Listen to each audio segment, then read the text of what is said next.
நம்முடைய புரட்சித் தலைவர் எம்ஜிஆர், புரட்சித் தலைவி அம்மா அவர்களுடைய அருளாசியோடு இருவரும் தெய்வங்களின் மறு வடிவமாக இருக்கிற புரட்சித் தமிழர் ஐயா எடப்பாடியார் அவர்களுடைய ஆணைக்கிணங்க தமிழகம் முழுவதும் நடைபெற்று கொண்டிருக்கிற திராவிட முன்னேற்றக் கழக அரசினுடைய மக்கள் விரோத போக்கினை சட்டம் ஒழுங்கு சந்தி சிரிப்பதையும் கள்ளச்சாராய மரணத்திற்கு தார்மீக பொறுப்பேற்று திமுக அரசு ராஜினாமா செய்ய வேண்டும் என்று ஒரு மாபெரும் மக்கள் இயக்கமாக அனைத்து இந்திய அண்ணா திராவிட முன்னேற்றக் கழக தொண்டர்கள் பொதுமக்களோடு இணைந்து இந்த மாபெரும் மக்கள் இயக்கத்தை ரிசைன் ஸ்டாலின் என்கின்ற இந்த துண்டு பிரசுரங்களை தமிழகம் முழுவதும் விநியோகித்து வருகிற நிகழ்ச்சி தொடர்ந்து நடைபெற்று கொண்டிருக்கிறது.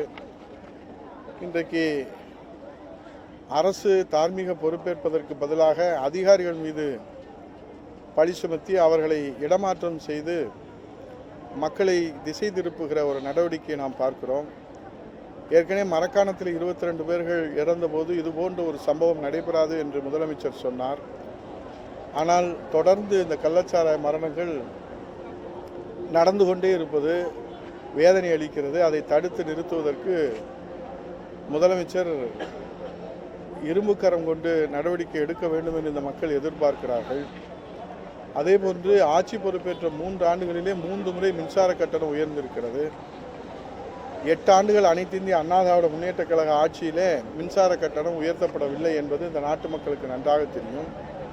ஆனால் 3 ஆண்டுகளிலே 3 முறை மின்சார கட்டணத்தை உயர்த்தி மக்கள் மீது இரட்டை சுமையை நேரடியாக மின் பயனாற்றிகளுக்கு மின்சார கட்டணம் உயர்வு என்பது ஒரு சுமை என்றால், உற்பத்தி பொருள்களிலே தொழிற்சாலைகளுக்கு மின்சார கட்டணம் அதிகப்படுத்தி இருக்கிற காரணத்தினாலே இன்றைக்கு உற்பத்தி பொருள்களுடைய விலை அதிகமாக போது விலைவாசி உயர்கிறது. அதன் மூலமாக மறைமுகமாக ஒரு சுமை, இரட்டை சுமை தமிழ்நாட்டு மக்கள் மீது திணிக்கப்பட்டிருக்கிறது. இது வேதனையின் உச்சம்.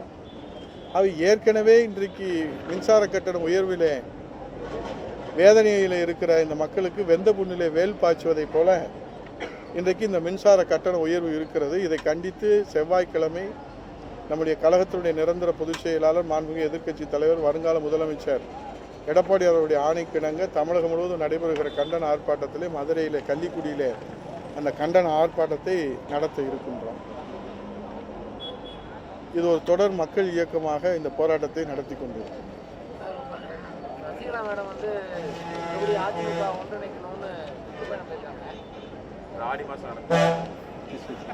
பழனிசாமி சாரும் கொஞ்சம் இறங்கி வர மாதிரியான ஒரு தகவல்.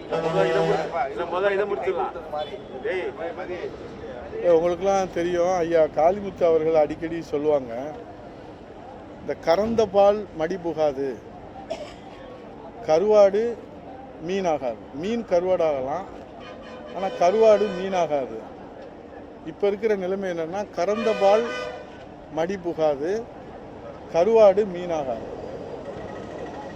இந்த நிலைமையில் இந்த மாதம் அனைத்து இந்திய அண்ணா திராவிட முன்னேற்றக் கழக தொண்டர்கள் மிகவும் கவனமாகவும் விழிப்புணர்வோடும் எச்சரிக்கையோடும் இருக்க வேண்டிய தருணம் இது.